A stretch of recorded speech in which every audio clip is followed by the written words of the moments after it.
The title of my mixtape is Two Fingers and Fuck You.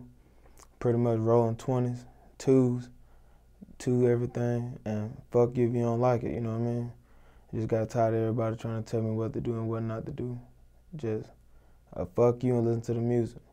When you say tired of people trying to tell you what to do, are you talking about with your music, or are you talking about in your life, or what specifically triggered this? More with music. I got a pretty closed-in personal life, but more with music. Just people tell me what beat I should do, how I should do it, what they think it sound good. It's just pretty much a big fuck you. You came up with this title yourself, or did somebody suggest this for you? No, I came up with it myself. Just chilling in the studio, just, you know what I mean? Writing the lyrics, and I was like, oh, 2 fingers and a fuck you, I like that. The release date, any significance on the release date or why this release date was chosen? No, it was a random release date. I wanted to release it before my actual album, and the release date of this is June 4th, and it's gonna be pretty dope, man. I'm excited. The amount of songs on the project, why that amount for this one? It's only 6 songs, and you know, majority of them are freestyles, but it's just a mixtape. I just really want to show people what I got, you know what I mean? Just really let them know how I'm coming, how Alabama coming. How many songs did you have to choose from originally before you got down to this 6? Like 30. 30? Yeah. I got the 6 that go on this mixtape, and I have another 9 going on my album. How long did that process take from going from 30 to 6? Probably a good month and a half, 2 months. So are these throwaway records then? If you're keeping 9 for your album, is this like stuff that could make the actual album? No, I don't feel like I have any throwaway music, man. To be honest with you, I think all my shit go hard. You know what I mean? I'm pretty confident in my shit, my craft. I'm really confident in my craft. Why not just 9 plus 6 equals 15? Why not just make that the album instead of doing the mixtape before the album and that sort of thing? Well, I mean, I feel like...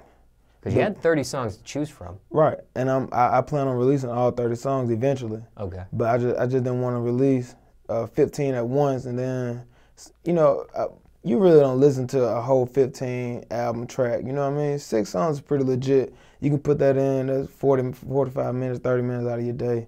It's nothing, you know what I'm saying? So that's how I looked at it with the 6 tracks. How'd you narrow them down to the 6? How'd you go about that process? It's the songs that I really want people to hear first, you know what I mean? It's the songs that I really think that would attract a crowd that I want and get the attention that I need. Who put this track list together, and what was the process behind it? I put it together, me and a couple friends put it together, just smoking, listening over the past months. You know what I mean? Maybe like every other day I get somebody to come over, smoke, listen to a couple tracks, and let them tell me what they think about it, you know what I mean? What should go here, you know what I mean? Like that. Just opinions. Not really telling me what to do with the music though, but just their opinion on which track go harder than which track. What were you smoking on? Which strain? Well, right now I got some green crack, but probably green crack or blue cheese. For somebody hearing about this project for the first time, or maybe somebody's seen this project but haven't had a chance to listen, press play yet, can you describe the sound overall speaking of these 6 songs? 08 Gucci. You know what I'm saying? 08 Gucci, Jeezy, Trap. You know what I mean? Think about Trap, that's it.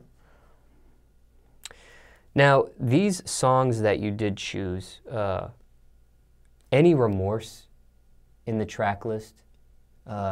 Meaning, do you wish you would have put 7, 8 songs on this one? Do you wish you would have taken one away, maybe just make it 5? Nah. Or the track list order.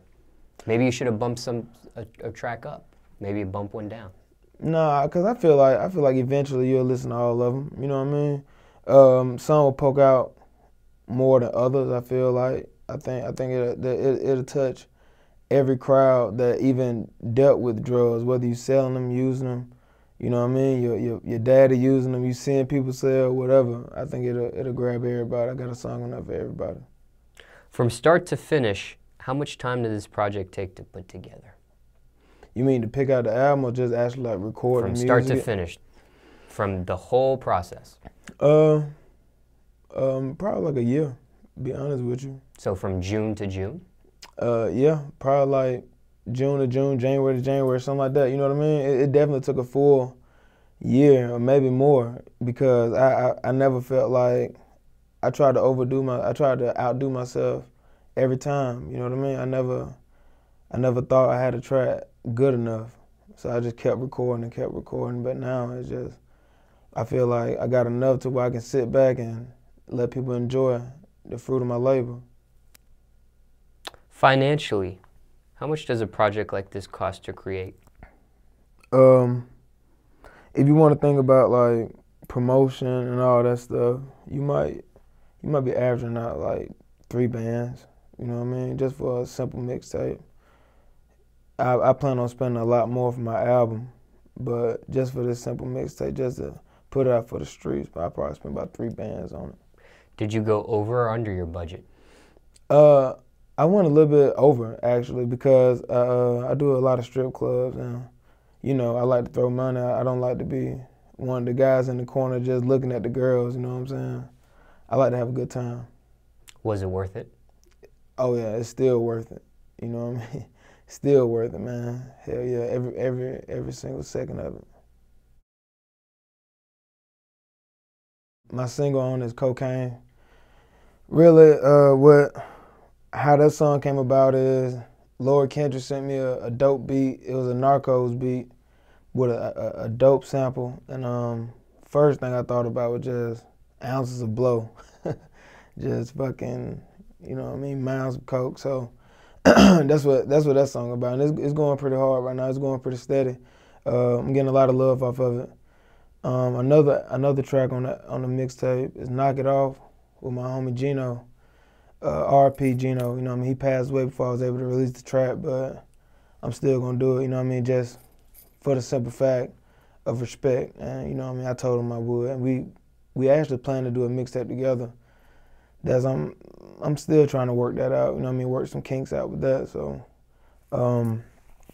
another track is a freestyle, Pull Up and Hop Out by Wood, a rapper.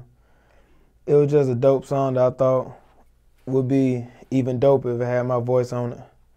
And I did that in one take. It's a real live freestyle. And it's pretty dope. I shot a video for it and everything like that. I plan on releasing it pretty soon. I did another freestyle to Trending. It was a challenge, but I didn't make the challenge time or whatever you want to call it or whatever. So, and I feel like it's a dope ass track. You know what I mean? I feel like it's real cold. So, I'm definitely looking forward to people giving me their feedback on that.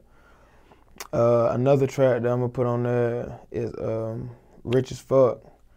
I did that on the spot at Grand Hustle. They came up with the beat, they did the beat in my face, and I guess it was pretty much like a test, you know what I mean, to see if I really actually write my shit. And I think I passed pretty good on it, you know what I mean? It's a dope track. It's real up, real party going type shit, you know what I mean? Just talk about being rich, man, trying to get rich. Everybody want to get rich. Another track on there is Gas with me and Cutthroat Cash. He's out of Milwaukee. He got a pretty good buzz up there and everything like that. He was down in Alabama for a little bit. You know, that's my brother. That's where he's originally from, Alabama, Auburn, Alabama. That's where he's originally from. So me and him linked up when he got back down from Milwaukee, and we came up with some dope shit. And this is just one of many that I'm gonna drop. I think that's about it. I think they're my favorites. What was your relationship with Chino? He was my big homie. He put me down with what I rep now. I knew him for over 15 years, you know what I mean? I met him when I was probably like 8 or 9 years old, and he moved away probably a couple years after that, 3 or 4 years after that, and came back and that's when we really started linking up and, you know, really seeing each other just causing havoc pretty much. Now, how did he pass away? He was shot, man. I mean, when people are scared of you, they'll do whatever they can to take you out. You know what I mean? Even if it's shooting in the dark, and that's exactly what happened. You know what I mean? They didn't expect to kill nobody, man. Like, they didn't know nobody was out there and shit like that. They just shot hoping. You know what I mean? Pretty much closing your eyes and shooting, and that's how it happened. You know what I mean? So, yeah. How, between his death and you recording this, having his feature on this record, what was the length of time that expired between that point? Did you do it like a month before his death? No, me and him recorded a lot of songs. Me and him got like 4 or 5 songs together. I mean, because he wasn't thinking about rap. I had to pretty much twist his arm to get him in the studio. You know what I mean? And he was dope. He was a really, really good artist. Me and him recorded "Knock It Off" probably like late 2016. Oh, a while ago. Yeah, late 2016, going into beginning of 2017, and we were supposed to release it for another mixtape that we were dropping, Hood Niggas in Church, but you know, he got called, so that's what happened. How did you hear about his passing? Man, Auburn is so small. Hell, you can hear somebody screaming from across town, man. You know what I mean? And with him, he really had a powerful name in the neighborhood. You know what I mean? So when somebody said that he got shot or anything happened to Chino, everybody running to the scene. Everybody's going crazy about it. You know what I mean? Like, shit's still going on to this day because, like, up for his death. You know what I mean? I guess you can say in retaliation of his death. I guess you can say if you want to get technical with it. When you heard about it, what was running through your head? You heard that he had just gotten shot, or you actually heard he had passed away? Actually, I was in the studio at my house, and my cousin called me and was like, they said Chino laying in the field. So I was like, oh shit, I don't believe that. You know what I mean? Because, like I said, this guy, you know, he was feared by a lot of people. So for him to be laying in the field just seemed unreal. You know what I mean? Like he had a presence about himself that really said immortality, I guess you can say. You know what I mean?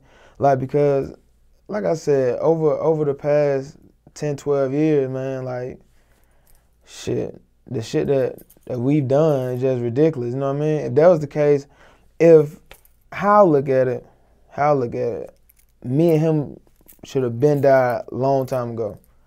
Just being honest, you know what I mean? And the way that he passed is just bullshit. I think, it was just some lucky shit, you know what I'm saying? It was just people, like, tweakers scared that retaliation was coming to them, so they just shot where they figured somebody would come if they, you know what I mean, if they were going to attack them. And but what happened, my cousin called me and said Chino was laying in the field. I called one of the homies, and he pretty much confirmed it. So I pulled up on scene, and it was just crazy, man. It was ridiculous. You were surprised at the news? Oh yeah, I was shocked, man. I was, you know, it took me a minute to actually start crying. You know what I mean? It really messed me up inside. But it's just the life we live. It can happen to anybody. You know what I mean? So that's how I look at that. Now he was in the streets. Yeah, hard, man. Like, you know, every day, literally, like, in the streets, Zealous Ave, we out there every day. Now, here's the thing, and I say this respectively, okay? Right. If there was like a pastor or something, and they get murdered, that's shocking, that's surprising, that's something you don't see coming, right? Right. What's a person of church or a person of religion getting murdered, right? That's not something that happens on a usual basis. But people, when they do get involved with street activity, death is something that can happen. And that's why I said... So what I mean to go by this question is, you were shocked because of the immortality vibe that he had and that sort of thing. But yeah. I was shocked because it was him. I wasn't shocked because somebody got knocked off. I wasn't shocked because somebody died. I was shocked because it wasn't him doing the killing, pretty much, I guess you can say. You know what I'm saying? It was like the shooter became the victim, I guess. You know, and it just, they got the shot off before he did, I reckon. You know what I mean? I guess that, like I said, though, me and him should have, you know what I mean, a long time ago, man. You know what I'm saying? But that's what I was trying to say was, because he was involved in street activity, death is a possibility in that lifestyle. Right. It's definitely, like, you know, some of my friends could have got killed tonight. It was a shootout tonight. You know what I mean? And it was just for the grace of God or whoever up there that I didn't go out there and kick it with him. Now, how'd you cope with his death? I took it pretty hard. My girlfriend took it pretty hard too. Till this day, we still take it pretty hard. But I mean, we cope pretty well with it. You know, like we all adults. We got to move on eventually. You know what I mean? We carrying his name on. You know, that's about as much as we can do. We're not letting his name die. You know what I'm saying? It's Chino game for life. You attended the funeral? I didn't. I don't do funerals, man, at all. I didn't go to my granddad's funeral. I didn't go to my stepdad. I mean, my stepdad's brother funeral. I don't do funerals. Period. Why not? I really don't know, man. I guess I had a bad experience with him when I was younger. I'm not really sure about that, for real. I just don't. I hate seeing all the fake love that people show. You know what I mean? Like the people that show up at funerals are the motherfuckers that sons like to see you in there, the cousins like to see you in there, man. It's ridiculous. I don't even participate in none of that shit. What's fake love? Somebody may have heard that term but doesn't know what that means. Fake love to me is when somebody will smile in your face but go behind your back and talk bad about you. Somebody will text you and ask you how you doing, but at the same time sit next to a person and being like, yo, this dude right here pussy as hell, watch what he tell me, you know what I'm saying? That's fake love to me. What do you miss the most about Chino? Could be a variety of things, but what's one thing you miss the most? Inspiration, because he was one of the hardest rappers that I knew. So with me recording almost every day and him only coming in and recording once a week and killing the shit that I've been working hard on for the past 7 days, it's just fucking mind blowing. You know what I mean? Like on Knock It Off, it took me probably like a month and a half to write my verse. I wrote my verse, he wrote his. We was in Grand Hustle Studios. I wrote my verse, he wrote his. He recorded his, and I was like, you know what, I'm gonna come back and record mine. You know what I'm saying? I couldn't embarrass myself like that. Favorite memory of Chino? All of it. All of it, man. I don't have a specific favorite memory. It's so many.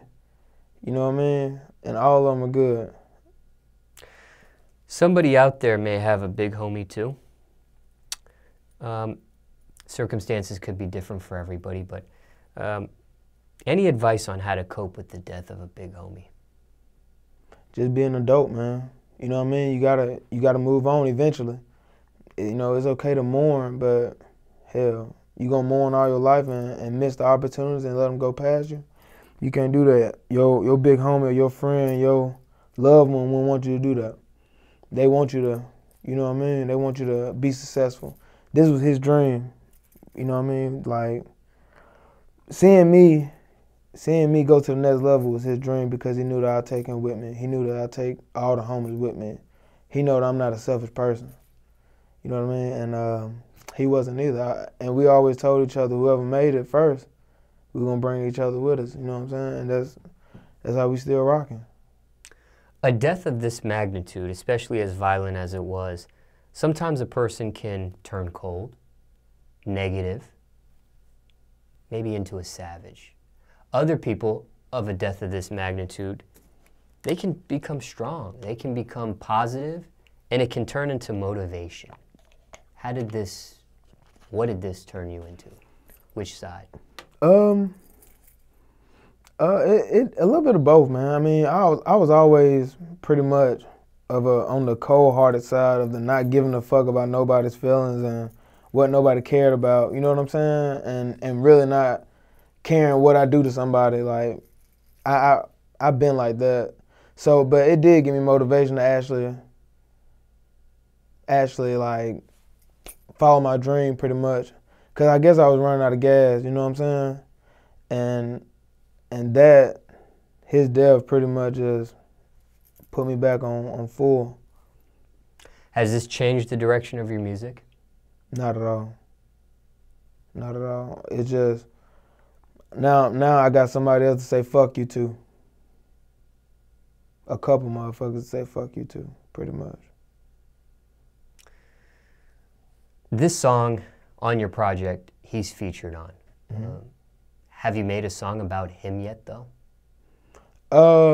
I actually haven't. I made a lot of songs mentioning him, surrounding him, for him, but I haven't actually made a song like about him. And I was thinking about that yesterday, about doing something like that, kind of like a letter. You know what I mean? Letter to Chino. I was thinking about that, and I still might do it, but I gotta find the right beat, right vibe, right. You know what I mean? Yeah, all that good shit. Cause I want it to be right. I don't want it to be any garbage. I don't want to put out nothing on his name, and then it be terrible. Got a lot of nice producers on there. Well, pretty much Lord Kendrick and Life, FKI. They did a lot of mixing and a lot of beats on my mixtape. It got a good vibe to it, man. It got a good riding vibe to it. It got a good club vibe to it. It's dope. It's a dope mixtape, man. How'd you link with FKI? Grand Hustle. I went there to record, and I was recording with Kendrick, Lord Kendrick, and he just happened not to be there that day, and I linked up with Life and Sauce Lord Rich, and we made magic. You know what I mean? Me and Life actually came up with the terminology Southern Drill, and I got a song called Southern Drill that I plan on dropping on my EP. Anybody you want to shout out in regards to this project? I mean, you named some features and some producers. Anybody you didn't mention you want to shout out that may have helped you with this project or put this together with you? Yeah, man, shout out the gang, the whole gang. Johnny Moves, Honest John, you know what I mean? My girlfriend Danielle, all of them helped me. All of them gave me inspiration, you know what I mean? All the engineers, you know what I mean? It was a good time, man. I enjoy making all the tracks that I have, and I'm going to release in the next 6 to 8 months. I enjoy making all of them. I plan on working with the same people that I did with these tracks.